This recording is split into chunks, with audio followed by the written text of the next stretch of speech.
Hello everyone, প্রতিদিনের মতন আজও চলে এসেছি একটা নতুন ব্লগ ভিডিও নিয়ে।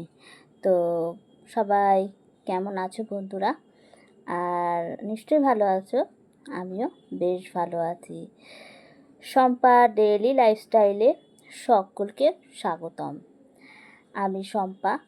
তো প্রতিদিন ঘর সংসারের নিত্য নৈমিত্তিক কাজ নিয়ে চলে আসি একটা ছোট্ট ব্লগ ভিডিও নিয়ে, আর তার সাথে তোমাদের সাথে একটু গল্প করতে। তো সকালটা তো শুরু হয়ে গেছে চা দিয়ে। কেননা চা মানেই হচ্ছে এনার্জি, কিন্তু না, আমি চা খাই না। আমার সকালের ব্রেকফাস্ট এই যে একটা রুটি, কলা, খেজুর আর কিশমিশ, এই দিয়েই আজকে সকালটা শুরু করলাম। সকালে বলতে গেলে কাজের চাপে কিছুই খাওয়া হয়নি, এক গ্লাস জলটুকুও খেতে পারিনি। সকালে বলতে গেলে প্রচুর কাজের চাপ থাকে। আর আর আমার হচ্ছে একটা ব্যাপার যে পুজো না দিয়ে খাই না। তবে হ্যাঁ, কোথাও গেলে, মায়ের বাড়ি গেলে বা ঘুরতে গেলে তখন খেয়ে নিই, কিন্তু বাড়িতে থাকলে যতক্ষণ না পুজো দিচ্ছি, পুজো না দিয়ে এক ফোঁটা জলও পর্যন্ত খাই না।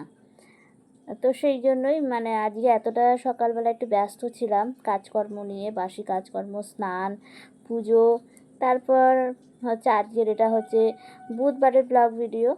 তো বৃহস্পতিবার যেহেতু আগামীকাল, তো সব ঠাকুরের বাসন পরিষ্কার করে মাজা ঘষা বলতে গেলে অনেকটা টাইম চলে যায় সকালে। এই বুধবার আর বৃহস্পতিবার দুটো দিনই প্রচণ্ড কাজের চাপ থাকে। তো সব কিছু করতে করতে সকালে কিছুই খাওয়া হয়নি, তাই আজকে ব্রেকফাস্টটা এখন ঘড়িতে বাজে কটা, 9:30। 9:30টার মধ্যে আজকে করে নিচ্ছি।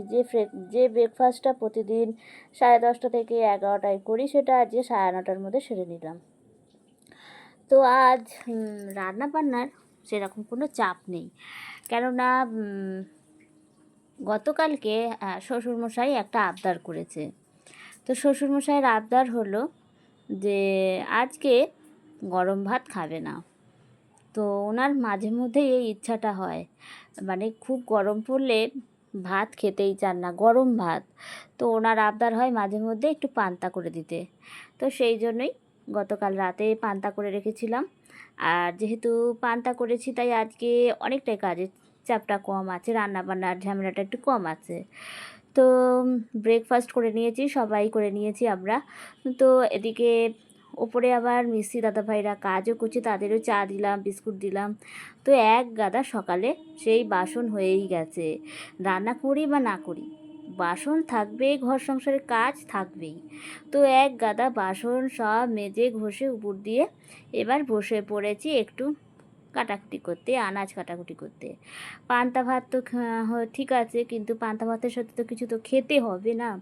তো তার জন্য ঠিক করলাম, শ্বশুরমশাই বলেই দিয়েছে যে ডিম মাছ খাবো না, তো এমনি কিছু ভাজাভুজি করতে। তো সেই জন্য ভাবলাম আলু ভাজা আর একটু মাছের তেল ছিল ফ্রিজে, তো আলু ভাজবো আর একটু মাছের তেলের পেঁয়াজ দিয়ে বেসন দিয়ে একটু পকোড়ার মতন করে নেব। এটা কিন্তু বেশ ভালো লাগে পান্তা ভাতের সাথে। তো সেটাই কাটতে বসেছি। আর সামনে ছিল আমার এখানকার এক বান্ধবী। তো তার সাথে গল্প করতে করতে সবজিটা কেটে নিচ্ছি। আসলে কেউ যদি থাকে না, তার সাথে গল্প করতে করতে কাজগুলো কিন্তু অনেকটা তাড়াতাড়ি হয়ে যায়, আর টাইমটাও খুব তাড়াতাড়ি কেটে যায়। তো তার সাথে গল্প করতে করতেই আনাজগুলো কেটে নিচ্ছি।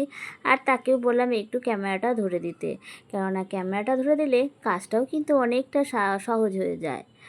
তো কাটাকুটি করে ধোয়াধুয়ি করে এবার ঝটপট করে রান্নাটা করে নিচ্ছি। তো এখন ঘড়িতে কিন্তু অনেকটাই বেজে গেছে, বাজে এখন 12টা। 1টার সময় ওনাদেরকে খেতে দেব। তো তাই জন্য ঝটপট করে এবার আলু ভাজা আর মাছের তেলটা ভেজে রেখে দেবো। এই আলু ভাজা পান্তা ভাতের সাথে খেতে কিন্তু বেশ ভালো লাগে, বা ডালের সাথে কিন্তু আমার বেশ ভালো লাগে। তাই যখনই পান্তা ভাতটা করি, পান্তা ভাতের সাথে কিন্তু আমি আলু ভাজাটা রাখি।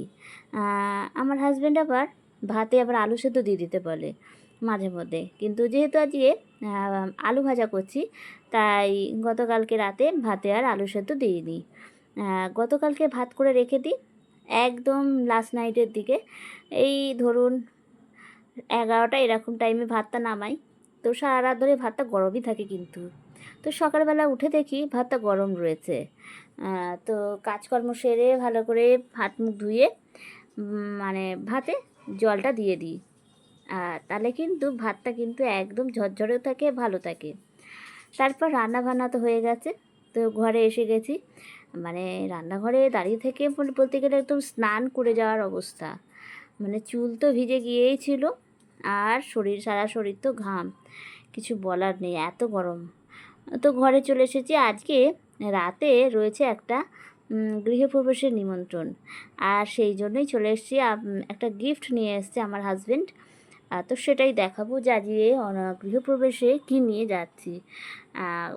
গৃহপ্রবেশ বলে কথা, খালি হাতে তো খালি হাতে কেন, এখন মানে যে কোনো অনুষ্ঠানেই কেউ খালি হাতে তো যায় না, মিষ্টির প্যাকেট হলেও মানুষ নিয়ে যায়। তো এই শাড়িটা কিনেছি, পাড়ারই এক কাকিমার বাড়ি করেছে, নতুন বাড়ি। তো আজ সেখানেই গৃহপ্রবেশ, আমাদের পাড়াতেই থাকে, একটা বাড়ি পরেই ওনার বাড়ি। তো এই শাড়িটা কিনেছি কাকিমার সঙ্গে, মানে কাকিমাকে কিন্তু পরে ভীষণ ভালো লাগবে, আর কালারটাও কিন্তু বেশ হালকার মধ্যে কিন্তু বেশ সুন্দর। আমার তো বেশ ভালো লেগেছে, মানে কাকিমার জন্য খুব ভালো লেগেছে। তো এই শাড়িটাই কিনেছি, ওনাকে গিফট করব।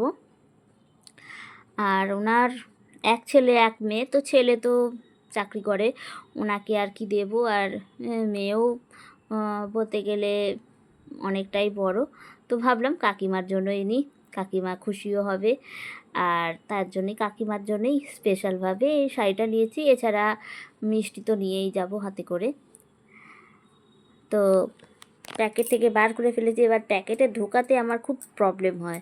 তো যাই হোক, প্যাকেটে ঢুকিয়ে ফেলেছি শাড়িটা কেমন হয়েছে বন্ধুরা কমেন্টে কিন্তু অবশ্যই জানাবেন। কেননা পছন্দটা আমি করেছি, এবার পছন্দটা ঠিক আছে কি না বন্ধুরা যদি বলে কিন্তু তাহলে খুব ভালো লাগবে। আর এইদিকে 1টা বেজে গেছে, এবার সকলকে খেতে দেওয়ার টাইম।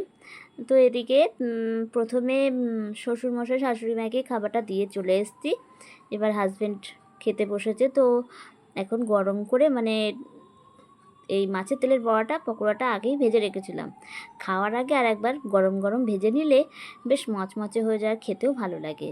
তাই যে কোনো পকোড়া ভাজার ভেজে রেখে দিই, আর খাওয়ার আগেই আমি গরম গরম করে ভেজে নিই। আর এই যে আমার আলু ভাজা, এই যে পান্তা ভাতের সাথে দারুণ, জাস্ট বলতে গেলে জমে যায়। পান্তা ভাত সাথে আলু ভাজা আর এই মাছের তেলের পকোড়া, এই যে আমার হাঁড়িতে রয়েছে পান্তা ভাত। তো এটাই আজকে আমরা খাওয়া দাওয়া করছি। তো বন্ধুরা, আপনাদের এই গরম পড়লে পান্তা ভাত খেতে কি ভালো লাগে নাকি ভালো লাগে না? তবে হ্যাঁ, আমার কিন্তু এর আগে মানে বিয়ের আগে পান্তা ভাত মানে আমি ছুঁয়েও কোনো দিনও দেখিনি।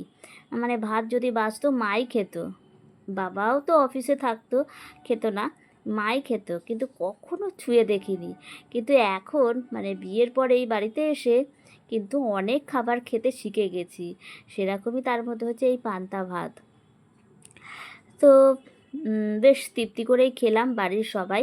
আর সবথেকে বড় কথা, এই গরমে রোজ রোজ সত্যি করে মাছ মাংস ডিম খেতে ভালো লাগে না, মাঝে মধ্যে যদি এরকম একটু পান্তা ভাত এরকম আলু ভাজা খাওয়া যায় বেশ ভালো লাগে। আজকে ভিডিওটা এখানেই শেষ করলাম বন্ধুরা, সবাই ভালো থাকবেন, সুস্থ থাকবেন, টাটা।